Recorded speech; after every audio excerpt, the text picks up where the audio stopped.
نواز شریف صاحب اور انصاف کا وقت۔ سابق وزیر اعظم پاکستان نواز شریف نے اپنے ایک حالیہ بیان میں کہا ہے کہ اب وقت آ گیا ہے کہ ملک میں انصاف کا بول بالا کیا جائے۔ خدا کرے کہ یہ بات درست ہو اور ملک میں واقعی قانون اور انصاف کی بالادستی کا وقت آ چکا ہو، مگر تاریخی حقائق کچھ اور بتاتے ہیں۔ نواز شریف صاحب جس طرح عدلیہ کے نظریہ ضرورت کے تحت دیے گئے فیصلوں اور تباہ کن عدالتی احکامات کا ذکر کر رہے ہیں، بدقسمتی سے خود سیاستدانوں کی تاریخ بھی اس سے مختلف نہیں ہے۔ یہ نہایت بددیانتی ہوگی کہ اگر ملک کی موجودہ حالت کا تمام تر ذمہ دار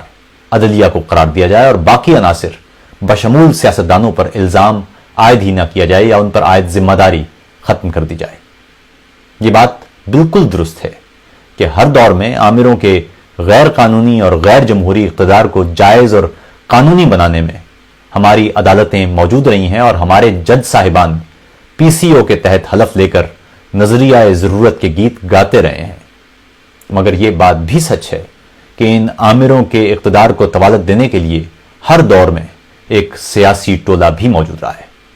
محترم نواز شریف صاحب خود ایسے ہی ایک ماضی کے حامل ہیں۔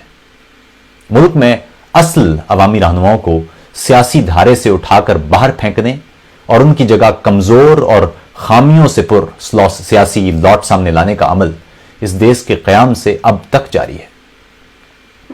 اس ملک میں ایک خاص طبقے نے ہر اس رہنما کو سیاسی دھارے سے الگ کیا جس کی جڑیں عوام میں تھیں یا جس نے اپنی جڑیں عوام میں بنا لیں، اور اس کی جگہ ان سیاستدانوں کو اگایا گیا جن کے عوام تک رابطے کے درمیان راولپنڈی پڑتا تھا۔ یہ بدقسمتی یہ ہے کہ ہماری ایسی ہی پالیسیاں تھیں کہ پاکستان کے قیام میں سب سے زیادہ جان لگانے والے بنگالی پاکستان سے الگ ہونے کے لیے سر دھڑ کی بازی لگانے پر مجبور ہو گئے۔ یہ ہماری ناکام پالیسیاں ہی تھیں کہ ملک میں بلوچ، سندھی، مہاجر، سرائکی، پشتون، قبائلی اور جانے کون کون سے خانوں میں اس وقت یہ دیش بڑھ چکا ہے اور کسی نہ کسی انداز کی نرم یا سخت، شائستہ یا تلخ شکایت کرتا ملتا ہے۔ نواز شریف صاحب ابھی کچھ ماہ قبل تک ملک کے وزیر اعظم تھے اور ان کے سامنے لوگ اٹھائے جاتے رہے، لاپتہ ہوتے رہے، جبکہ ان افراد کی بازیابی یا کسی جرم کی صورت میں ان پر مقدمات قائم کرنے کی راہ اپنانے کی بجائے خود نواز شریف صاحب کے وزیر داخلہ ان اقدامات پر پردہ پوشی کرتے رہے، بلکہ کئی مقامات پر وہ ان اقدامات کی حمایت تک کرتے رہے۔ نواز شریف صاحب اس بیچ نہیں بولے۔ نواز شریف صاحب ہی کے دور میں تمام سول سوسائٹی قانون اور انصاف کی بالادستی کے لیے چیختی رہی، مگر نواز شریف صاحب مصلحت کی چپ سادے اپنے عہدے سے لپٹے رہے۔ پاکستان کے دل اسلام آباد میں لال مسجد کے مولوی عزیز نے نواز شریف صاحب ہی کے دور میں پاکستانی دستور کو نہ ماننے کا اعلان کیا، ہزاروں انسانوں کے قاتل اور مذہب امن کے تشخص کو بگاڑنے والی دہشت گرد تنظیم داعش کی بیعت کی، اور پوری سول سوسائٹی کے چیخنے کے باوجود نواز شریف حکومت ہی کے وزیر داخلہ چودھری نثار علی خان صاحب ثبوت نہیں ہے کہ تختی کے ساتھ دستور کو گالی دینے والوں کی حمایت کرتے رہے۔ نواز شریف صاحب ہی کے دور میں بلوچستان میں لوگوں کی سربریدہ لاشیں مسلسل ملتی رہیں، مگر نواز شریف صاحب آپ کے انصاف کے دروازے پر دستک نہیں ہوئی۔ آپ ہی کے دور میں ماڈل ٹاؤن میں لاشیں گریں اور لوگ انصاف انصاف پکارتے رہے۔ آپ ہی کے دور میں سندھ میں ہندو لڑکیاں اٹھائی جاتی رہیں، جبری تبدیلی مذہب جاری رہا، آپ چپ چاپ رہے۔ آپ ہی کے دور میں کراچی کی عورتیں ماورائے آئین و قانون اپنے پیاروں کی تصاویر لہراتی رہیں جنہیں اٹھا لیا گیا تھا، مگر آپ کے کانوں پر جون جون تک نہیں رنگی۔ آپ ہی کے دور میں فاٹا میں لوگ پاکستان کے پرچم لہرا کر آئین آئین پکارتے رہے،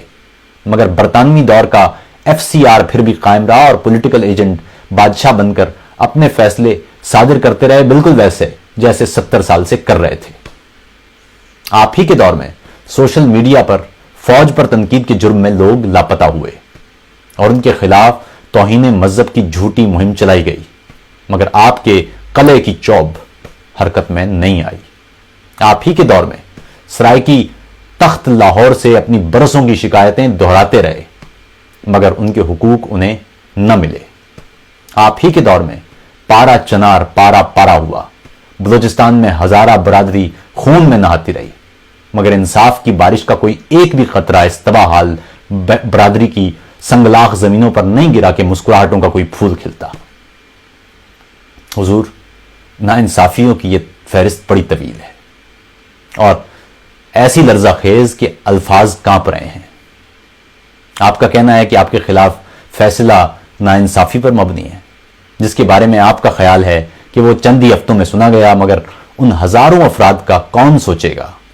جو جیلوں میں بند ہیں اور ان کی درخواستیں سننے والا کوئی نہیں، نہ کوئی جج نہ کوئی وکیل. حضور، اس قوم نے آپ کو ایوان میں اس لیے بھیجا تھا کہ شاید اس بار آپ اپنے ماضی سے کچھ سبق سیکھ چکے ہوں اور اس بار قوم کے ووٹ کی عزت اور لاج رکھنے میں کامیاب رہیں. مگر بدقسمتی سے یہ قوم ویسی ہی بدقسمتی کا شکار رہی. آپ کہتے ہیں کوئی طاقت آپ کو اس تمام تر ناانصافی کو روکنے میں ناکام بناتی رہی. یہ عوام کیسے یقین کریں گے کہ آپ دوبارہ بھی اقتدار میں پہنچ گئے تو بھی وہ طاقت آپ کو نہیں روک پائے گی. حضور، آپ کو کم از کم یہی یاد ہونا چاہیے کہ حکومت اب بھی آپ ہی کی ہے. وزیر اعظم شاہد خاقان عباسی آپ ہی کی جماعت کے رہنما ہیں.